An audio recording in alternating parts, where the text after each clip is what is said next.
고소의 전략 시작하겠습니다. 오늘은 더불어민주당 송재봉 의원 자영업 문제에 대해서 대한민국의 최전선에서 이들의 문제가 무엇인지 국회에서 정말로 맨발로 뛰어나와서 직접 다루고 있는 의원이시고요. 자영업 붕괴 해법은 과연 있는지, 또 민생지원금으로 어느 정도 마중물 역할을 할 것인지 좀 따져봐야 할 시간이 됐습니다. 또 하나 더, 지금 현재 완전히 사각지대로 몰리고 있는 저신용자, 우리 자영업 종사자, 시민들, 서민들을 위해서 과연 은행이 제 역할을 하고 있느냐, 시중은행이 역할을 하고 있지 못한다면 이 문제를 해결할 수 있는 대안은 존재하지 않는 것인지, 이거 이재명 정부 국민주권 시대에 제대로 문제 제기해야 한다면서 은행법 개정안까지 들고 나오고 있는 시민운동가 출신의 선량 국회의원입니다. 송재봉 의원 모시겠습니다. 어서 오십시오. 네, 안녕하세요. 자, 이재명 정부에 대한 평가부터 좀 하겠습니다. 네. 이렇게 잘할 줄 알았습니까? 알았죠. 그렇습니까? 예, 뭐 이재명 대통령은 원래 시민운동가 출신이잖아요. 예. 성남에서부터 발로 뛰는 그런 운동가로 유명했었고, 그리고 경기지사, 성남지사 하면서 분명히 성과를 내왔었고, 또 당대표도 성과를 내왔기 때문에 이재명 대통령은 이야기하면 반드시 지키고 실천하지 않았습니까? 그래서 이번에 되면 곧바로 여러 가지 정책들을 가시적으로 보여줄 거다, 이렇게 기대를 했는데, 가장 1차적으로 그 대통령 할아버지 확성기 소음 끊어줘서 고맙습니다, 이런 반응이 나오지 않았습니까? 바로 그렇게 국민이 체감할 수 있는 내용을 즉시 해결하는 그런 모습을 보면 앞으로도 여러 난제 잘 해결할 것이다, 이렇게 기대를 하고 있습니다. 조금 전에 저희들이 속보로 전해드렸는데, 해수부 부산 이전과 관련해서 지금 이제 해수부에서는 신축 청사를 비롯한 여러 가지 이전에 필요한 이제 시간이 한 뭐 4, 5년 걸린다. 2029년도에 하겠다라고 했는데, 오늘 대통령이 바로 전격적으로 올연마을까지 이전을 완료하라.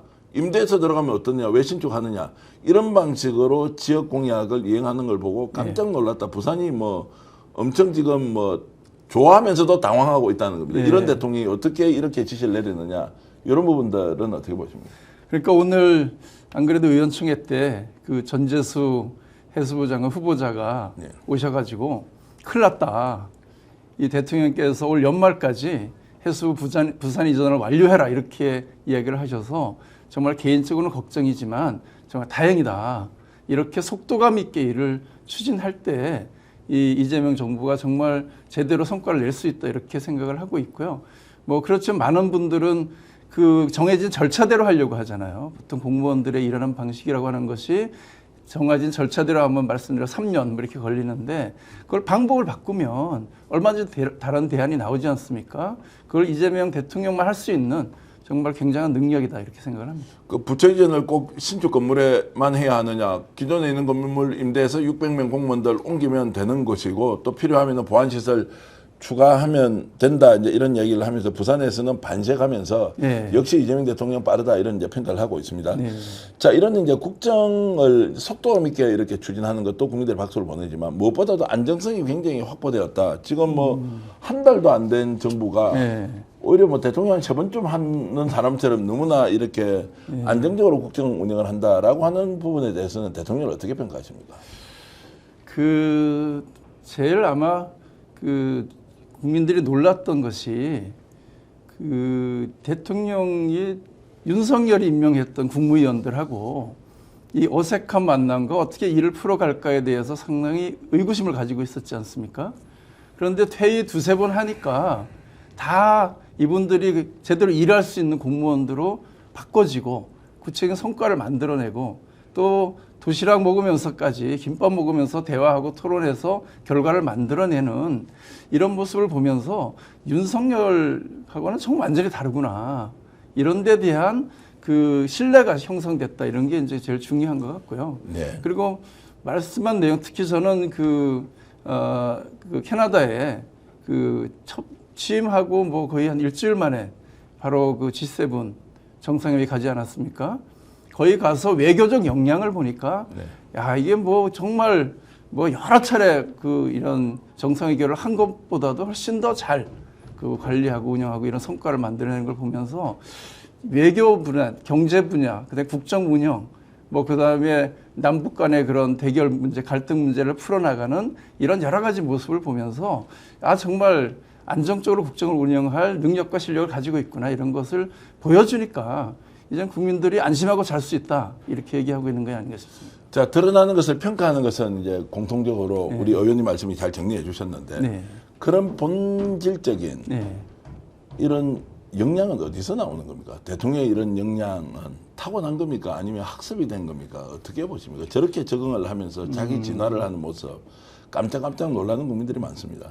그것이 이재명 대통령께서 얘기하는 실용의 네. 철학이라고 생각을 하거든요.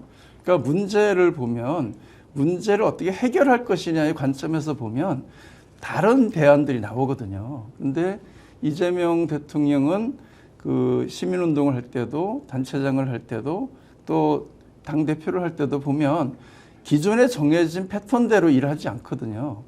결과적으로는 이 결과가 그 국민들에게 또는 주민들에게 또는 수혜자들에게 실질적인 이익이 되느냐 그리고 요새 국익에 도움이 되느냐 이런 관점이 명확한 것 같아요. 그러니까 그런 어디 관점에서 접근하고 일을 하느냐에 따라서 결과가 달라지거든요. 그 속도도 달라지고 절실함이 다르게 표현되기 때문에 그런 그 중요한 국민 중심의 관점, 결국은 정치는 국민이 한다라고 하는 그 명확한 관점을 가지고 있기 때문에 이런 다른 대안이 나온다 이렇게 봅니다.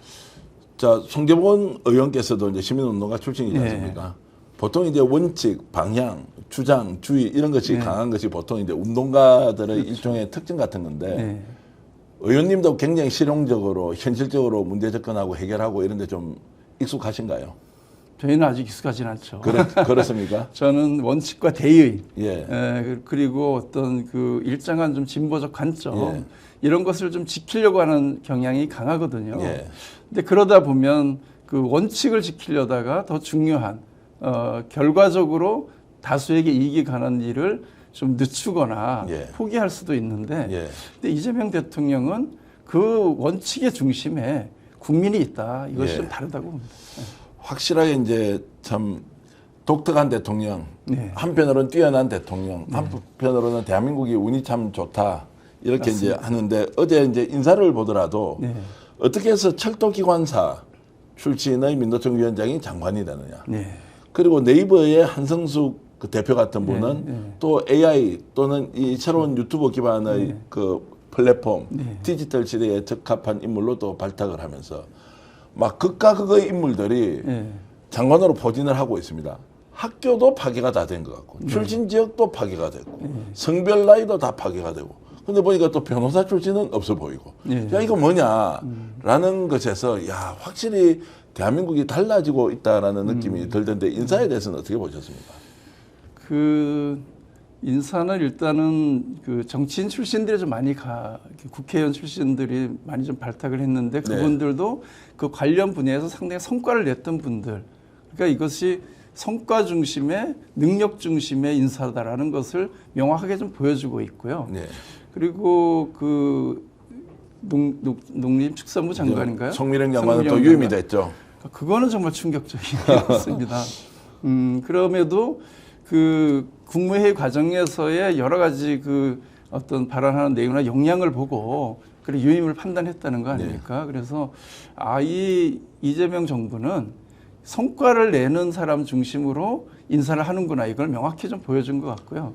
결국은 성과를 내지 못하면 책임을 명확히 묻겠구나 이런 것도 또 우리가 역으로 생각할 수 있는 인사였다 이렇게 봅니다. 그러니까 성과는 지금까지 해왔던 이제 이력과 본인의 실적에 대한 것을 이제 객관한 것이고 그렇죠. 지금부터는 결국 책임이라는 것도 당연히 따라붙을 것이니까 그렇죠. 이를 정말로 죽기 살기로 해야 될 것이다 이렇게 이해를 하겠습니다. 송민영 장관은 어떻게든지 좀 더 지켜보겠습니다. 많은 분들이 지금 논쟁을 하고 있어서 어쨌든 유임까지 했다는 건 이제 이렇게 이재명 대통령 인사 스타일 이제 그 국무위원 이렇게 지명 을 통해서 우리가 이제 뭘 느끼고 있는지 한번 판단해봤고요. 구체적으로 이제 좀 들어가 보겠습니다. 민생지원금 문제가 이제 일단 국무회의 의결이 됐습니다. 국회로 넘어와 있는 상태인데 첫 번째 질문, 여야 합의해서 통과할 수 있겠습니까?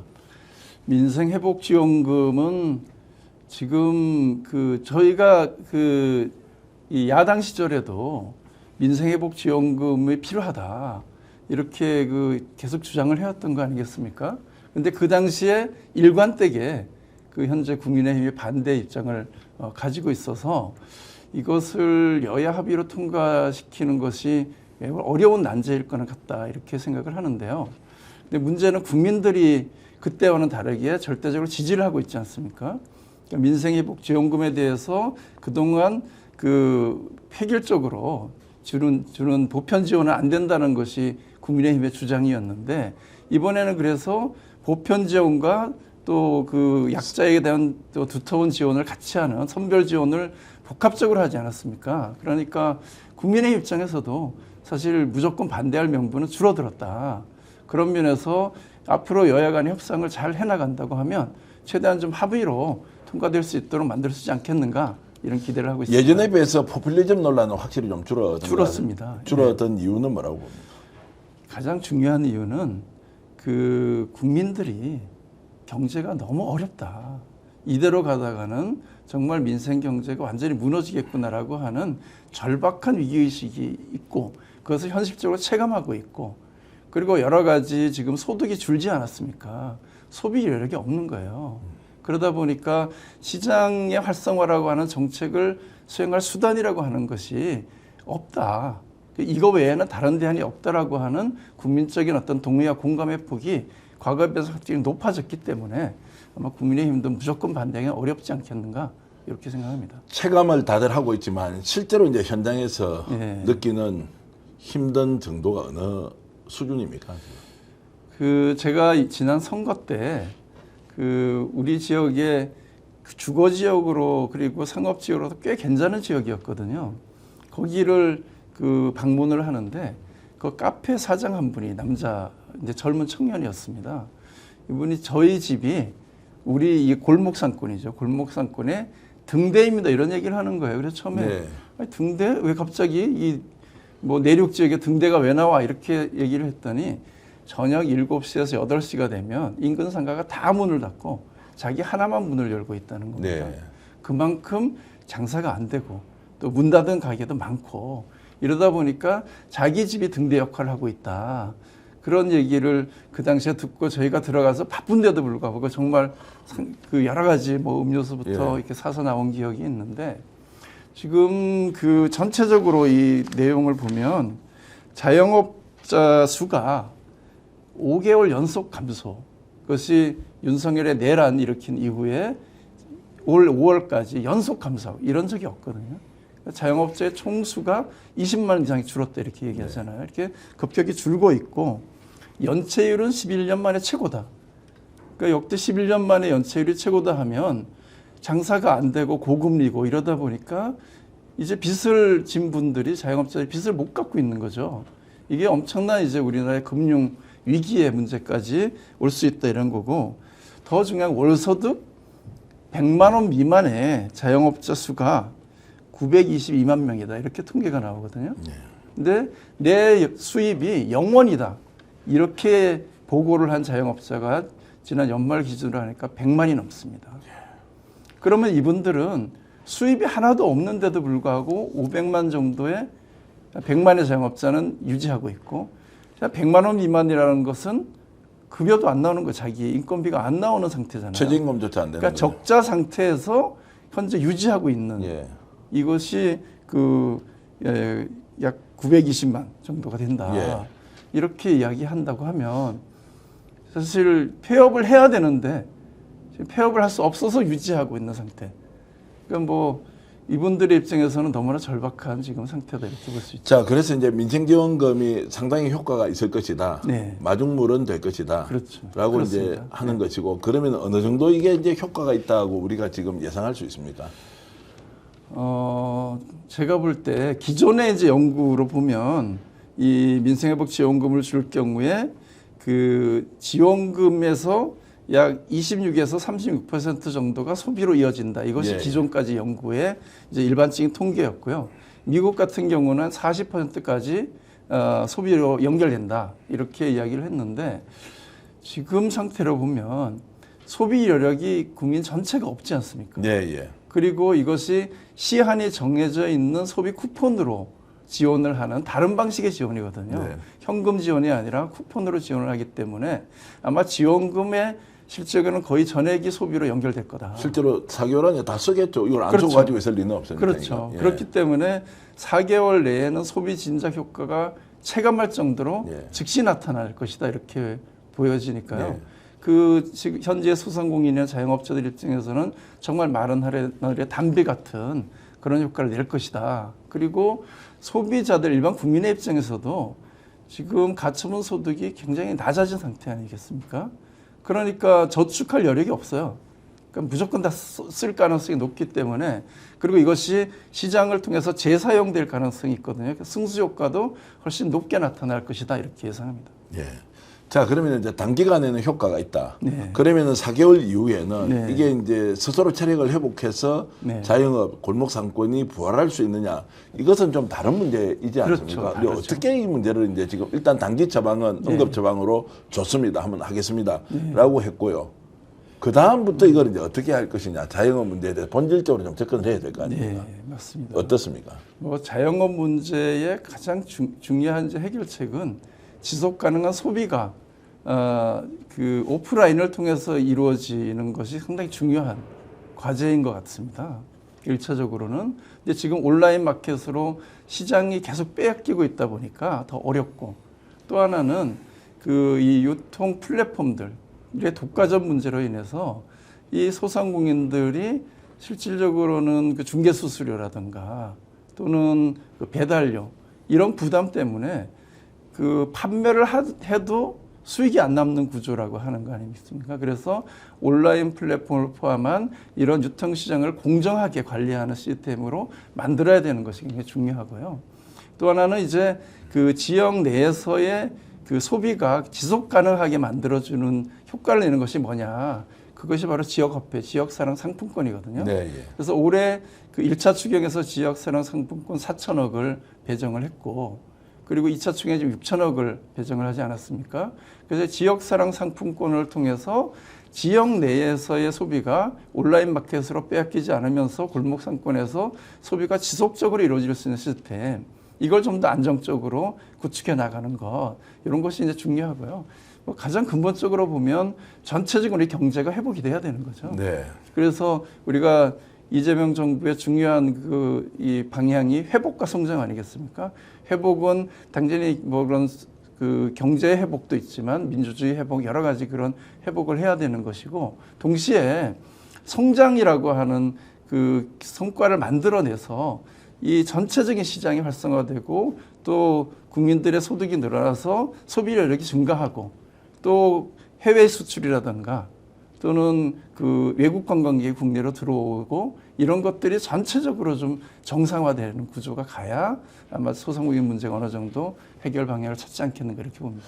자, 숫자가 절대적으로 많다. 직업을 구할 수 있는 네. 이제 기회가 없어서 결국 자영업으로 다 내몰리는 거 아니냐. 네. 자, 인구 대비 또는 지금 우리 산업 규모 대비 자영업 종사자들이 너무 많다라는 부분도 어떤 식으로든 좀 조절을 할 수 있는 방안은 없습니까?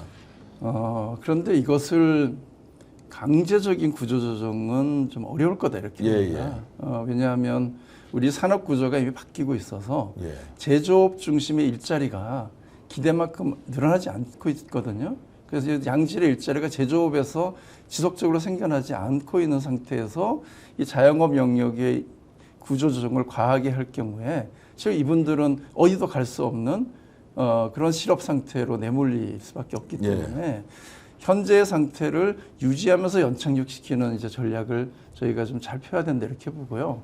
근데 사실 윤석열 정권 내에 사실상 강제적 구조조정이 된 겁니다. 그래서 자영업자의 그 취업자 비중을 보니까 그 21%, 22% 전으로 있던 것이 지금 19%까지 내려와 있습니다. 네. 불과 3년 사이에 지금 3, 4%가 급격하게 줄은 상태이고 일단 조정이 되고 있다. 어쨌든 그렇습니다. 시장에서. 그렇습니다. 그런데 이분들이 그 연착륙하면서 다른 영역으로 일자리를 찾거나 이런 방식이 아니라 그냥 오히려 실업자로 내몰리는 구조가 되거나 아니면 완전히 폐업을 해서 스스로 제의가 어려운 상태로 내몰리는 분들이 너무 늘어나고 있어서 이 문제에 대해서 현재 상태를 유지하면서 이분들의 경쟁력을 키울 수 있는 방법을 찾는 것이 굉장히 중요하다 이렇게 봅니다. 예를 들어서 지금 이제 청주 청원이 지금 지역구지 않습니까? 그렇습니다. 그러면은 뭐 예를 들어서 청주시장이건 충북도지사건 아니면 국토부 장관이든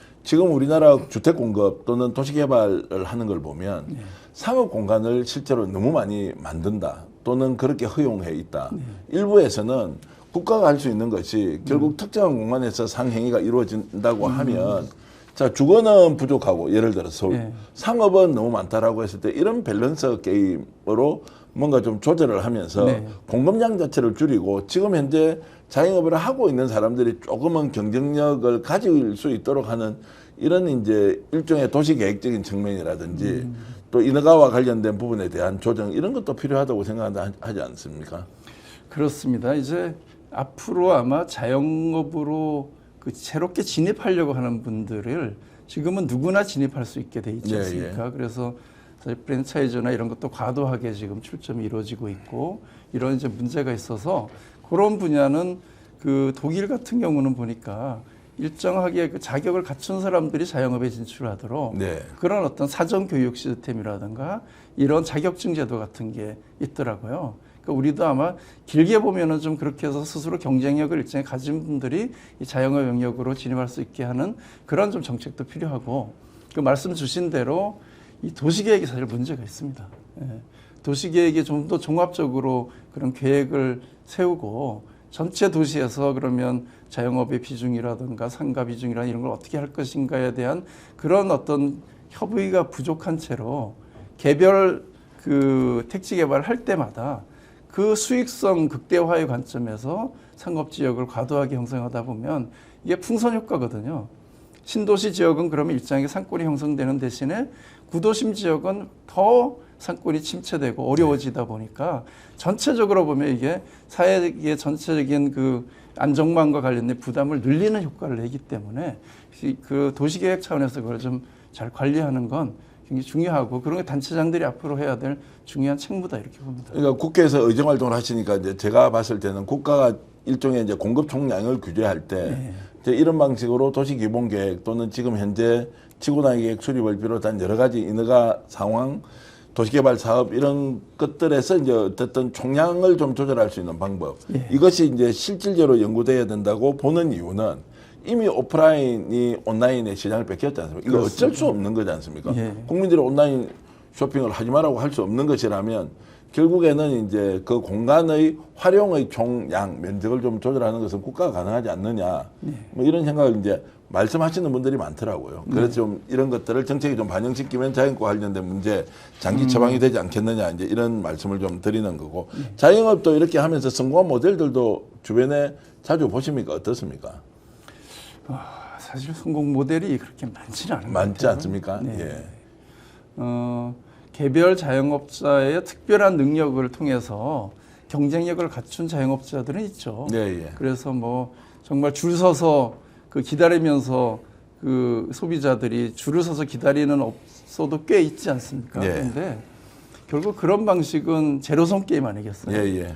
결국 이것이 그 상권 중심으로 좀 활성화가 되고 여기서 젠트리피케이션 문제라든가 이런 것들을 미리 방지하면서 상권이 활성화되는 그런 어떤 사례들을 우리가 잘 앞으로 만들어가는 것이 좀 과제라 이렇게 생각을 하고 있고요. 뭐 그 제가 이제 발의한 법 중에 그래서 그 지금까지는 개별 자영업자들을 지원하는 것 중심이었다고 하면 그 골목 상권 중심으로 해서 상권 공동체를 한 뭐 20개 정도 점포들이 협력해서 이런 뭐 조합을 만들든 협의체를 만들면 거기서 어떤 계획을 공동으로 세우면 거기에 오히려 정부나 지자체가 지원을 하는 방식으로 그렇게 해서 상권 자체를 블록화해서 전체가 활성화되는 방식으로 지원하는 것을 정부가 좀 앞으로 해야 되겠다.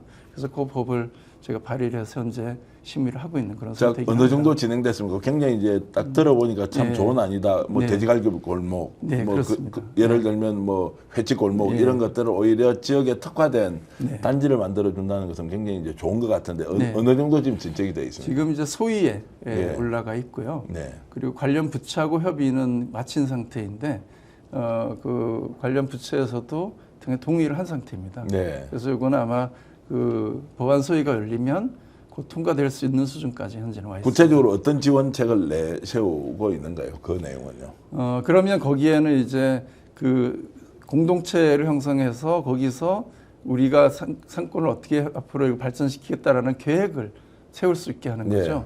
그럼 여기에는 상권 기획자나 이런 분들이 와서 지원을 네. 같이 할 수 있게 하고 그리고 여기서 계획을 세우면 거기에 맞춰서 정부가 여러 가지 마케팅 지원을 할 수도 있고 예. 아니면 인프라 지원을 할 수도 있고 또 지금 그 현재 사용하는 그 이 온누리 상품권 같은 경우도 이제는 전통 시장에서만 사용할 수 있는데 그런 공동체가 형성된 지역은 그것도 사용할 수 있게 하고 이렇게 좀 종합적으로 그 상권을 키워가는데 그것이 외부의 자원이 아니라 그 자체의 내부 동력을 기초로 해서 그걸 키워갈 수 있는 그런 데를 더 지원하는 그런 이제 방식의 접근입니다. 지금은 자연 발생적으로 뭐 찐갈비 골목도 있고 뭐 그렇죠. 횟집 골목도 있고 이렇게 네. 돼 있는 것이 네. 좀 더 이제 다양한 형태로 쉽게 그렇습니다. 얘기하면 이런 이제 일종의 먹거리 타운 같은 것 또는 네. 뭐 특정한 제품이 좀 이렇게 이제 집약이 되어서 판매되는 이런 걸 기대할 수 있다 이렇게 이제 생각을 하겠습니다. 예, 그렇습니다. 예.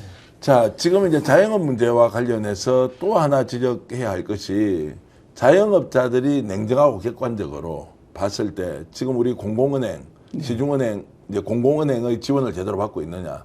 신용이 저신용자이기 때문에 네. 실제로 자기 사업도 어려운데 대출 이자는 훨씬 더 많이 물어야 맞습니다. 되는 이제 이런 상황을 좀 해결할 수 있는 길이 없느냐라는 질문을 드리면 어떻습니까? 그 제일 중요한 것이 금융 부담을 줄여주는 것만으로도 자영업자들의 숨통을 틔워주는 거지 않습니까? 네. 그런데 이것을 보면 정부의 정책 자금을 받은 그 소상공인들의 경우는 장기 저리 대출로 갈아타거나 이런 게 상대적으로 쉽고 또 처음부터도 좀 그 금리가 좀 낮은 그런 대출을 받는데 그래서 총량이 너무 작고 이미 올해만 해도 보니까 그 상반기에 이미 1년 예산이 다 소진이 돼서 지금 보니까 더 추가로 그렇게 지원할 여력이 안 되거든요. 정책 자금만으로는. 너무 많이 신청해서 그렇습니다. 이제 조기에 네. 다 이제 대출을 받아갔다는 거죠. 그렇죠. 예. 예. 그리고 뭐 또 신규 창업 자금 같은 경우도 다 이미 끝났고 그러니까 추경이 없이는 이제 올해 다 지원 여력이 끝난 그런 상태. 대체로 어느 정도 규모입니까? 이게 신규 창업 자금이나 아니면 기존에 있는 이제 자영업자들이 대출할 수 있는 규모가 뭐 소상공인 같은 경우는 다 1억 이하죠. 예, 그냥 1억 이하고. 2천만 원, 5천만 원 예. 뭐 그런 정도의 규모인데도 불구하고 뭐 그 워낙에 지금 수요가 높다 보니까 잘 해결이 안 되고 그래서 정책 자금만은 안 된다. 그리고 시중은행에서도 그런 여러 가지 정책을 펴고 있지만 이것이 대부분의 경우는 저신용자들에게는 아예 신청 기회가 없는 상태이다 보니까 이 정말 어려운 분들이 그 은행의 문턱을 넘기 어려운 구조로 현재는 되어 있습니다. 그러고 그런 것이 그래서 소액의 경우는 지역의 새마을금고나 신협 같은 데에 대출을 받는데 여기 연체율이 지금 막 올라가고 있거든요. 예, 예. 그러니까 전체적인 금융시장에 불안감을 주고 있다. 그렇기 때문에 앞으로 이 지역, 특히 지역은 지금 인구 소멸 지역에다 경제적으로도 굉장히 어렵고 자금은 여기에 유출되고 그러다 보니까 더 어려워지고 있지 않습니까? 그러면 이런 문제를 해결할 수 있는 지역의 어떤 그 금융을 형성해 나가고 그것을 통해서 지역의 재생이라든가 회생 정책을 만들어갈 수 있는 기반을 가져야 된다. 그러고는 꼭 중요하다 이렇게 보거든요. 그게 그래서 이제 구체적으로 대안으로 나오는 것이 예, 그래서 이제 제가 발의한 법이 예. 지역 공공은행 설치에 대한 법입니다. 지역 공공은행 설치에 관한 법. 예. 예, 어떤 내용입니까? 제가 이제 고민했던 것은 중앙 정부는 국책은행을 가지고 있잖아요. 예. 그러니까 중앙 정부가 실적인 그 출자를 하고 그래서 지금 산업은행 뭐 부산 이전 문제로 논란이 있습니다만 산업은행이나 기업은행이나 수출입은행이나 이런 것들을 중앙 정부가 그 사실은 공적인 은행을 가지고 있는 거죠. 근데 왜 지방 정부는 안 되냐? 네.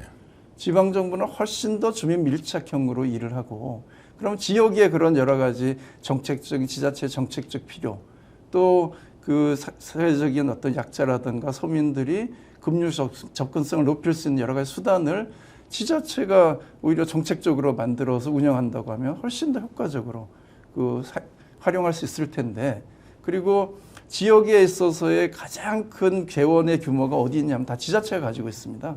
그 지자체의 재정인 거죠. 그 시도 금고라고 그렇죠. 보통 시도 금고라고 이야기하는. 금고라고 이야기하는. 예. 그렇죠. 그런데 시도 금고가 수익성 극대화를 목표로 하는 상업은행들이 다 지금 운영하고 있잖아요. 예, 예.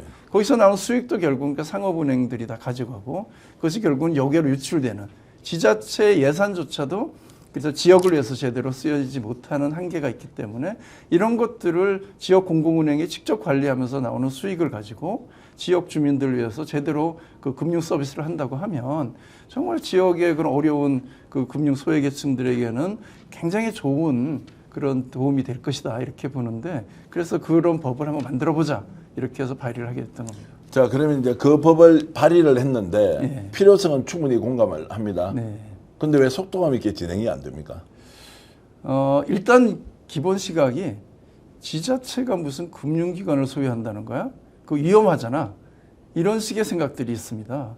왜냐하면 그게 없이 뭐를 해줘도 이야기도 하고 부실화됐을 때 누가 책임질 거냐? 뭐 이런 식의 일단 접근들 기본 그런 신뢰의 문제가 일단은 있는 것이고요. 네. 또한 기존 시중은행들은 자신들이 독점적으로 가지고 있는 이 금융시장이 축소될 것에 대한 우려가 있다 보니까 적극적으로 이분들이 반대를 하고 또 그 관련된 금융 전문가들이 나와서 이건 실효성이 없다거나 또는 뭐 부실화됐을 때 책임을 지역 주민이 져야 된다거나 이런 식의 부정적 이야기를 하다 보니까 논의가 아직은 제대로 확산되지 않고 제가 이건 이제 행안부 법이기 때문에 행안부의 담당 부서하고도 계속 만나서 협의를 하는데 이분들도 계속해서 이것에 대해서 그러니까 그런 부정적인 의견을 현재는 가지고 있어서 급속하게 좀 논의가 진전되지는 못하고 있는 그런 상태입니다. 자, 그러면 거꾸로 이제 질문을 좀 드려보겠습니다. 우리가 지방자치제도를 처음 할 때 김대중 대통령이 자, 국회가 있는데 지방에 어떻게 의회를 만드느냐.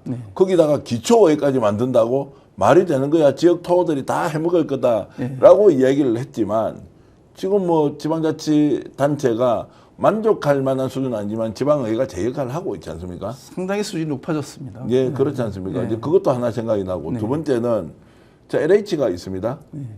근데 지방 공기업들 지금 다 있지 않습니까? 지역별로 그렇습니다. 개발공사들이 다 있지 않습니까? 서울은 SH가 있고 뭐 지방 공기업들이 다 있는데 그쪽도 전문성이 없고 뭐를 해줘가 되면 어떻게 알고 우리가 예를 들어서 지방에서 직접 출자한 공기업을 가지고 있어 망하면 어떻게 할 거냐. 그것도 예전에 제가 다 들어본 이야기인데 맞습니다. 지역별로 오히려 지금 공공주택이나 뭐 이런 쪽으로는 제 역할을 하고 있지 않습니까? 경쟁도 돼 있고. 오히려 정말 지역에 필요한 개발 사업을 잘 하고 있기도 하고요. 예. 또 수익성도 내고 있습니다. 예. 그래서 뭐 지자체가 운영하면 마치 막 그 뭐 제대로 그 대출 심사라든가 여러 가지 고려하지 않고 특별한 뭐 이해관계에 따라서 대출을 막 해줄 거라는 식의 접근은 정말 우리 지방자치에 대한 과도한 부정적 인식과 그런 그 신뢰감이 부족해서 생긴 문제이지 실제 지자체는 그 정도의 역량을 저는 가지고 있다 이렇게 보고 있습니다. 그러니까 제 느낌에는 기득권 카르텔일 수도 있고 소위 말하는 엘리트들이 생각하는 지방에 대한 일종의 이제 저 폄훼 무시 맞습니다. 같은 것들이 이제 오히려 예상과 편견으로 작용하고 있는 거 아닌가라는 생각이 드는데 자, 저는 이제 정부에서 의지를 가지면 이걸 할 수 있습니까? 이재명 대통령이 공공은행과 관련 부분에 대해서 한번 해보자라고 국민적 합의를 이끌어내면 국민주권 시대이니까 갈 수 있습니까? 아니면 시중은행들 또는 뭐 금융 관련 종사자들이 반발하면 못 갈 것이냐? 이런 부분은 굉장히 좀 민감하게 대립을 할 것 같긴 한데 어떻습니까? 근데 제가 볼 때는 이 법이 만들어진다고 해도 전국의 모든 지자체가 다 일시에 할 수는 없습니다. 그래서 저는 그 모델 사례를 만들어서 시행을 해봐야 되거든요. 그러면 이 정도 운영 능력을 가지고 있는 광역지자체 또 광역시 몇 군데 정도가 시범 사업을 통해서 성과를 축적하면 된다 이렇게 보고요. 그렇게 한다고 할 때 시중은행들이 상업은행들이 그렇게 죽기 살기로 반대할 이유는 없다 사실은. 예. 시장을 그만큼 어마어마하게 잠식할 염려는 없기 때문에 저는 대통령께서 일체 의지를 가지고 뭐 이것은 정책적으로 한번 해볼 만하다. 그리고 지금 지방소멸 시대에 또 지방자치단체의 재정 자립도가 지금 매우 낮지 않습니까? 예. 재정 자립도가 낮기 때문에 스스로 재원을 만들어서 지역을 발전시킬 수 있는 역량이 너무 떨어지는 거예요. 근데 이 공공은행을 잘 운영하게 되면 그런 역량이 생기는 거거든요. 그러면 지역에 정말 그 전략적인 투자도 가능해지고 금융 소외계층에 대한 지원도 가능해지고 또 지방 재정의 운영에 있어서도 오히려 효율성이 높아지죠. 이런 것을 종합해 보면 반대할 이유가 없다. 굉장히 혁신적인 모델이기 때문에 이재명 대통령도 저는 관심을 가질 만한 그런 내용이다 이렇게 보고 있고요. 네. 앞으로 적극적으로 이건 좀 실현되도록 노력을 할 생각입니다. 자, 그러면 적극적으로 노력한다는 것은 지금 이제 국회에서 발의를 해 놓으셨고 네. 동조하는 의원들이 좀 계십니까? 지금 그 이 관련 법을 이제 저는 이제 공약이었고 이게. 네, 예. 근데 그 창원에 있는 그 의원 한 분이 이것도 공약으로 발의를 했어요. 예, 창원의 의원이라면 네, 지금 누구 허성모 의원, 허성모 의원이 발의를 공공은행에 네, 대해서 그래서 했네요. 제가 발의를 하라고 요즘 얘기하고 있거든요. 아. 발의를 또 뭐 좀 다르더라도 발의를 해서 좀 관심을 같이 끌어보자. 그리고 현재 그 이 진보당 같은 경우는 이것이 당론이다시피 해서 이건 좀 추진하겠다는 의지가 있고, 그리고 제가 전국의 그 혁신단체장들하고 그 협의를 해봤더니 네. 많은 그 지자체장들이 이 공공은행 꼭 필요하다. 그래서 그 지금 대선 앞두고 그 큰 규모의 토론회를 계획을 했다가 미뤄놨거든요. 예, 예. 그래서 지금 이제 곧 준비를 해서 이런 좀 규모 있는 이제 국회에서 토론회도 열고 또 지자체들의 의견을 좀 받아서 이것을 좀 가능하면 당의 중요한 좀 정책으로 만들어가는 그런 노력도 하려고 합니다. 말씀하셨던 창원 이제 허성모 의원, 같은 경우는 창원 특례시장을 했기 때문에 예. 거기에서 이제 시중은행으로부터 소해왔는 네. 아마 이제 자영업뿐만이 아니라 이제 그 유권자들이 얼마나 이제 힘들게 살고 있는지 너무 잘 네. 알고 있을 것 같고 네. 또 전국에 있는 자치단체장 중에서 아까 혁신이라는 단어를 쓰셨지만 네. 그분들도 관심이 상당히 있다라는 그렇죠. 파주시장 것이라면 같은 분 같은 파주시장 네. 예 파주시장님 조남이 김경일 파주시장입니다. 네. 김경일 파주시장 같은 경우에도 공공은행이 만약 하면 지자체에서 최초로 우리가 신청해서 시범 운영을 한번 해보겠다. 네. 라고 하는 거 전문성 문제 없다. 네. 뭐를 해줘도 있을 수가 없다. 그렇습니다. 왜 기회를 주지 않고 아예 국가에서 이렇게 틀어막고 있느냐라는 이제 이야기인데 그런데 지금 이제 넘어야 할 산이 한두 고비가 아니죠. 그렇습니다. 어떻게 이제 이걸 지금 이제 하나하나 풀어가시려고 생각합니까? 그래서 이제 그 당 내에 사실은 공감대가 우선 필요한 상황이라서 네. 그래서 많은 의원들이 최대한 좀 참여하는 그런 토론회를 좀 기획을 현재는 하고 있고 네. 토론회를 그리고 그 1차적으로는 그 해당 부처 이 행안부에서 기존의 은행법이라든가 이런 것을 의제로 하고 이것은 그 지역의 어떤 그 공공은행 공공기관 관리와 관한 그런 어떤 그 기준에 의해서 이걸 설립하려고 하는 거거든요. 그렇기 때문에 행안부의 동의가 사실은 1차적으로 필요합니다. 그래서 네. 행안부 장관이 들어서면 행안부 장관하고도 이제 협의를 해서 그 행안부가 동의하면 그 다음에는 훨씬 좀 빠르게 이 속도를 낼 수 있는 상황이 되거든요. 자 그러면 이제 옛 당사자인 국가 예산을 또는 지방자치단체 예산을 시중은행이 이렇게 관리해주고 있지 않습니까? 네. 그러면 이쪽에서는 안정적으로 예대 마진을 볼 수 있는 그렇습니다. 재원이 사라지는 문제이니 어떤 식으로든 은행연합회, 그 다음에 은행 관련된 금융노련, 사무금융노련, 뭐 사무금융노련까지는 모르겠지만 어쨌든 이해관계자들은 왜 이 제도를 은행법을 바꾸느냐라고 강력하게 반발할 가능성이 높지 않습니까? 그래서 지금은 그래서 저희는 은행법을 바꾸지 않고 예. 운영하는 것을 기본으로 생각을 하고 있습니다. 예. 그리고 이에 그 시중은행을 맡으려면 자본금 규모가 제가 알기로는 3천억 이상인가 기준이 있습니다. 네. 그러면 그 금고를 맡을 수가 있거든요. 예. 근데 그 정도 규모를 키워내면 됩니다. 예, 예. 예, 그러면 법을 바꾸지 않고도 적용 가능하다. 예. 됐을 때는 그렇게 그러고 앞에서 말씀드린 것처럼 이것이 일시적으로 전국의 모든 지자체의 금고가 넘어가는 게 아니기 때문에 네.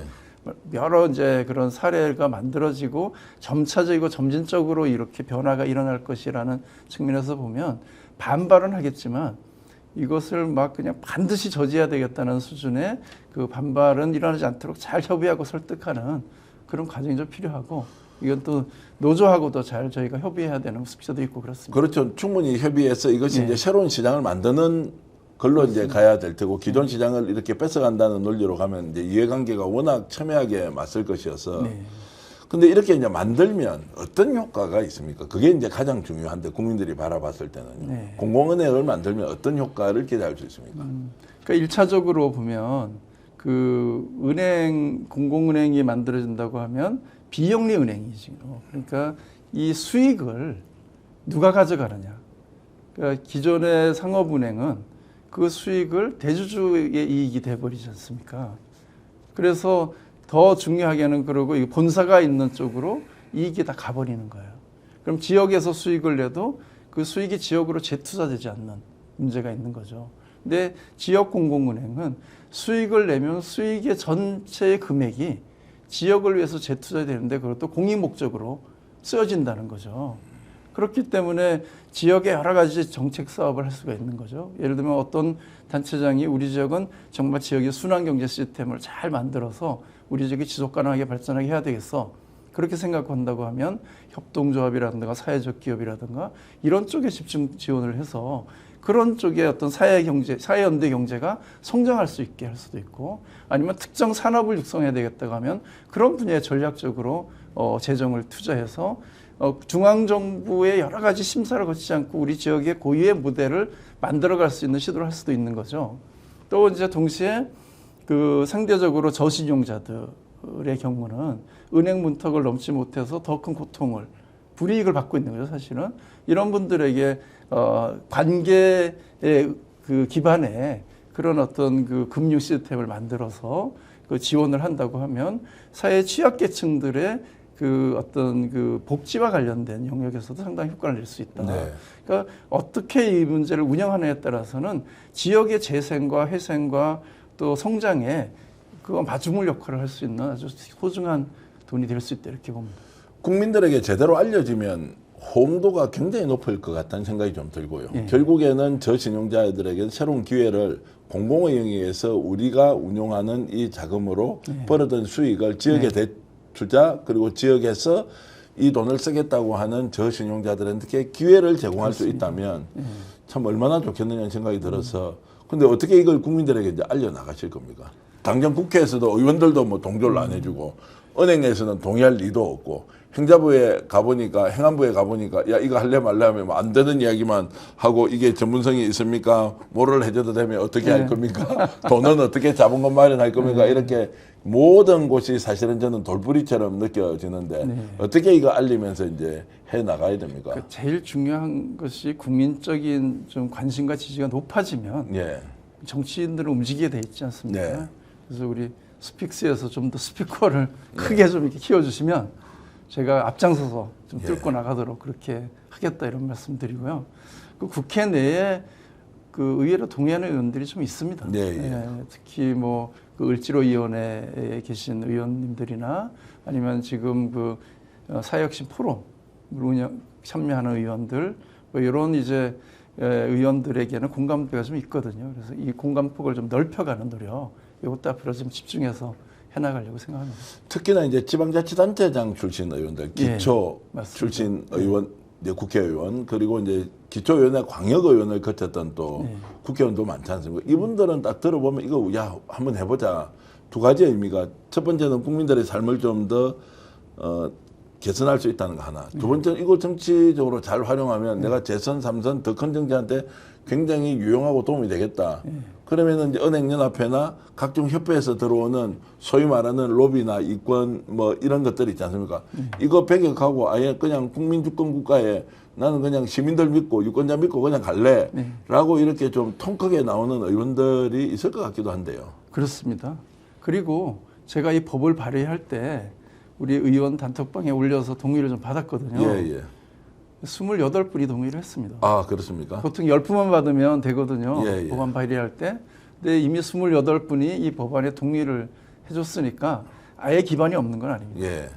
그리고 말씀 주신 것처럼 그 지자체의 의회 출신이나 단체장 출신들은 이해도가 확 높거든요. 예, 예. 그러니까 쉽게 이제 동의가 가능한 면이 있고 그래서 현직 단체장들의 목소리를 좀 내야 된다고 봅니다. 네.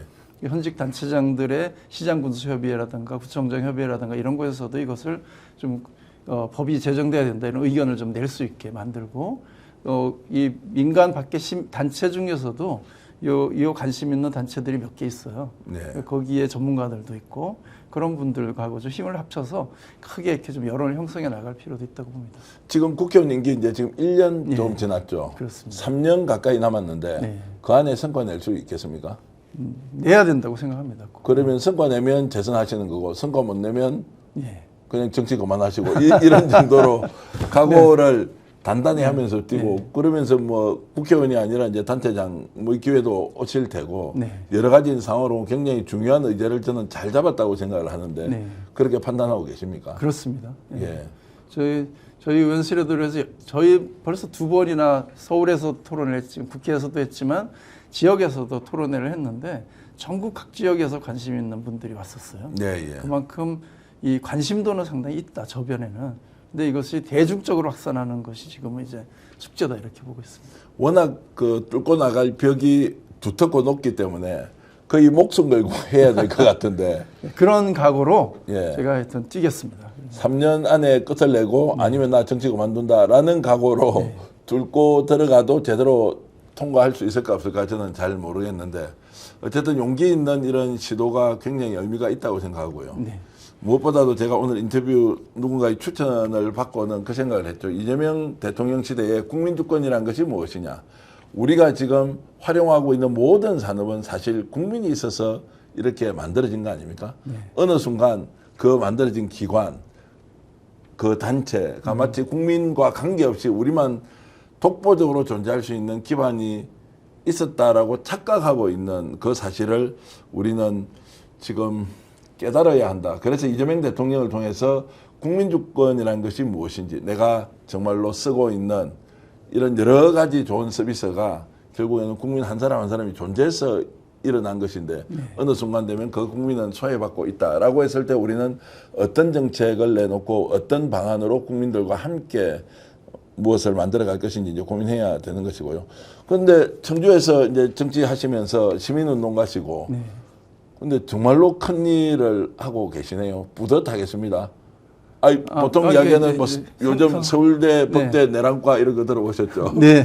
그런 사람들은 나라 완전히 망치고 있는데 청주에서 그래도 시민운동 하시면서 국회의원 네. 이렇게 하셔서 이렇게 좀 미래지향적인 법안을 낸다는 것 자체가 놀랍기도 하고요. 그것이 제가 시민운동을 했기 때문에 네. 관심이 갔던 법입니다. 네. 시민운동을 하다 보니까 시민운동 과정에서 제가 분권 자치 균형 발전 네. 이 분야에 늘 관심을 또 가지고 있었고 지방자치의 본령이라고 하는 것은 지역 스스로 자기 결정권을 가지고 네. 자기 재원을 가지고 지역민들의 필요를 해결하는 거 아니겠습니까? 네. 그러려면 이런 금융과 관련된 그 지역의 어떤 그 이 순환 시스템을 만들지 않으면 지역이 장기적으로 발전하기 어렵습니다.